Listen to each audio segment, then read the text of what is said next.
Hey guys, Cam315 back at it with another video for you guys. Back with another Fire Force episode review and dog. Dude, I don't know what the hell's going on. I really don't. I really don't. Twist and turns, shocking twists, shocking reveals. We got it all this week in this episode. And the fact that now Sister Siemere is basically revealed to be the final pillar. Dog, I don't even know. Now, the back half of the episode, um, it isn't as interesting as what we got in the first half of the episode. The second half portion of the episode was centered around Arthur, and basically you just kind of have it to where he's obviously going to trying to rebuild his sword Excalibur, and you have it to where Vulcan kind of messes with him a bit. About like, oh well, it's actually this and everything, and orichalcum and everything and stuff like that. And this man basically gets other people to buy in on the joke, right? And say like, oh yeah, we have orichalcum here, right? And they basically tell him like, hey, you need to go to this dark area, and that's where you'll find the orichalcum, right? This metal, right? It was gonna be like something like that was like right down the street. And this dude Arthur, the first thing he thinks of is going to the fucking nether. So that's what he's gonna go to, and I feel like that's what's gonna be the next episode's main focus. But okay, more funny time Arthur moments and his weird delusions about being a knight and stuff like that. I find it absolutely hilarious that Arthur continues to be like this. And hey, if he's gonna be like this, he's gonna be like this. So, not a thing I can do about that, but I do find that absolutely hilarious, right? So you have that. But basically, the main point of this episode was in regards to the Sister Siemere stuff and everything, and the revelations of what was going on there about the doppelgangers and about what ultimately the freaking crazy plan is and everything. So yes. Now, again, it was so freaking haunted, and it's funny how many times I watch people's reviews and reaction to this. People were like, "This is giving me Promise Neverland vibes." Now, I still have to go watch Promise Neverland. I know the first season is really damn good, and apparently people really do not like the second season. Apparently they did not do the second season justice, but eventually I'm going to watch Promise Neverland when I get the chance to. There's a bunch of fucking other animes that I just gotta fucking watch, whether it's just dubbed animes or subbed animes, whatever. I got a bunch of shit I gotta watch, right? So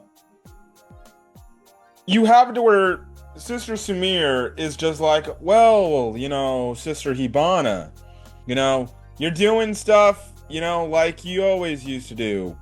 Basically, like, saying, like, she always looked into things without authority or approval, which is crazy. And you just have it throughout this whole thing. Hibana's like, how are you still alive? And also, what is this? Please explain to me what you did. What the hell have you been doing? Have you been experimenting on us?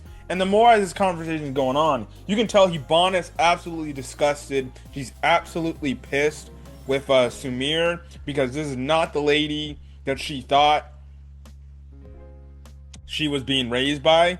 And it's absolutely crazy how you see Hibana just absolutely losing it. Because she's like, what the hell is going on? Why did you do this and everything?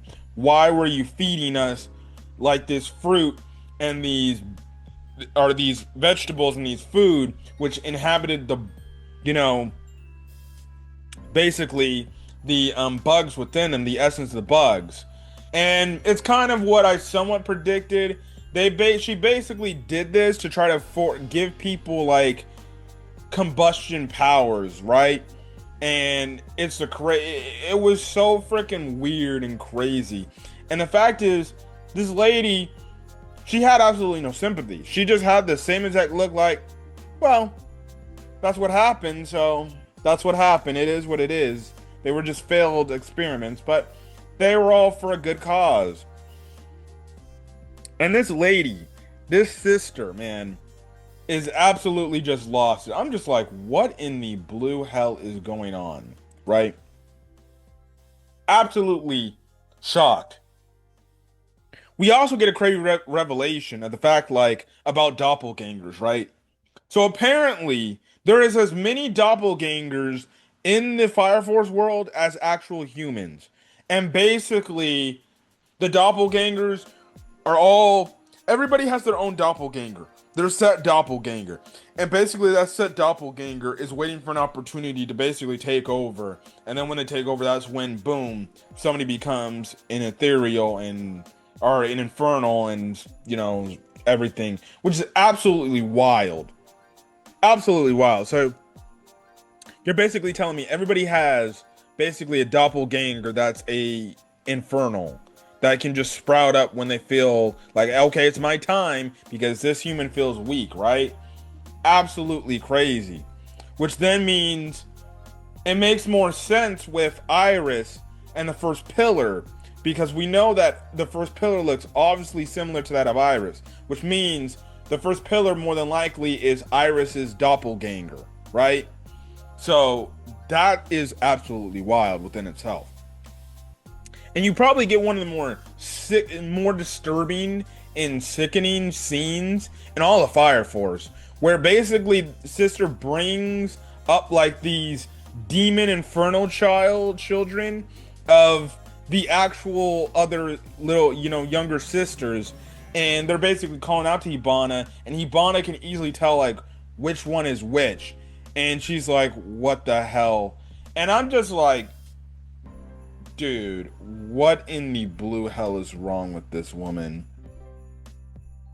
And basically she's like, well, you guys found out a lot of information. I can't exactly let you guys get out of here scot-free. And I'm just like, oh, brother, she's gonna kill them all. I'm like, please, do not kill my girl Hibana.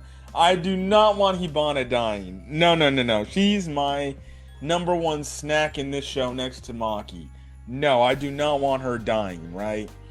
And it's weird because she immediately starts attacking them, and she just attacks them out the blue, takes one of them down. I'm just like, what the frick?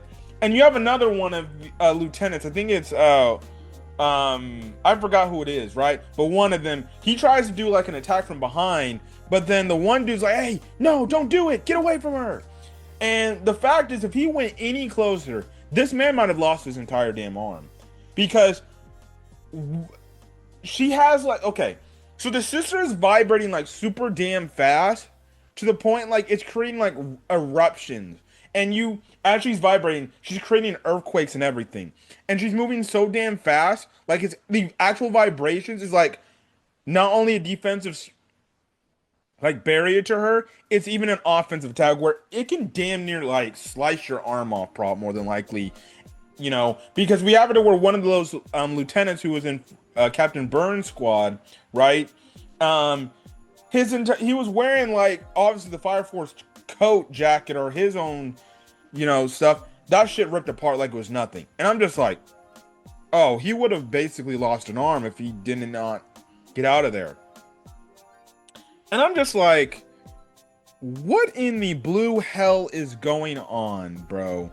What the hell? This lady is super strong. She vibrates so fast that you can't even dish out an attack on her. It's not only a defensive like type of thing for her, it's an offensive type of maneuver, because you can't even touch her. You can't even physically like attack her, right? Nothing's doing nothing. She also brings up Rekka to one of these dudes, so she knows who Rekka was. So maybe she helped Rekka out in the past and something. And it's only implied like she's fucking old as shit. Like she's like 250 years old. Because we find out like back then there was nothing what was rumored about the great like fire and everything that basically destroyed the entire world, right? That was all a myth. But in reality, now it's supposed to happen in today's thing. The Great Cataclysm. That's what it was. It was all a myth. It was a lie 250 years ago. And guess what? Now they're actually trying to actually have the Great Cataclysm in the modern day century and everything, which is absolutely crazy, right? Absolutely crazy. She then has, and then also the other reason why she's vibrating so fast, Hibana's like, she has an Adola link. And we see her interacting with that one, like, hooded lady. I forgot what her name was, right? We saw her in season 2 because we saw how Shinra had a communication with her in the Abdullah void, in the Adola link void with this with the hooded character. Again, sorry that I forgot the character's name. It's been a while since like freaking season 2 since I last watched, right? So you have it to where basically the hooded figure, you know, her essence is gone.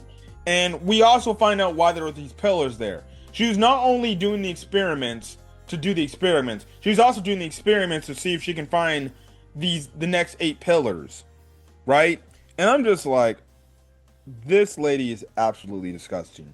Now, Hibana and the other lieutenants, they end up escaping because while Sister Siemere was in this void, Adola void thing talking to it, she wasn't paying attention to the outside world, right? So by the time she gets out, boom, they're already gone and they've already retreated. And they're like, okay, yeah, this is a fucking problem. And then it's later revealed, like, Sister Siemere is the 7th and final pillar that we've been looking for. And basically, the thing is, Hibana's come to the conclusion, like, we cannot have all the pillars meet up with each other. Because if all the pillars meet up with each other, the Great Cataclysm is going to start. So basically, in other words, we're fucking screwed, bro. We're effing screwed. Now, we don't know if Sister Siemere is working alongside the Evangelist or the White Clad members. I don't know. But she is the 7th pillar. And if she believes in the same shit that the White Clad members believe in, you already know she's going to be siding with them. But basically, the White Clad members have damn near, like, all the pillars, right? They have all the pillars. They obviously have Sho, they have Inca. They got all the pillars. Right? I gotta, like, go back and see who all the pillars are. I think Hame is a pillar. I don't know. Regardless, in terms of the pillars we have on our side, we have the freaking little boy. We found out who was a pillar.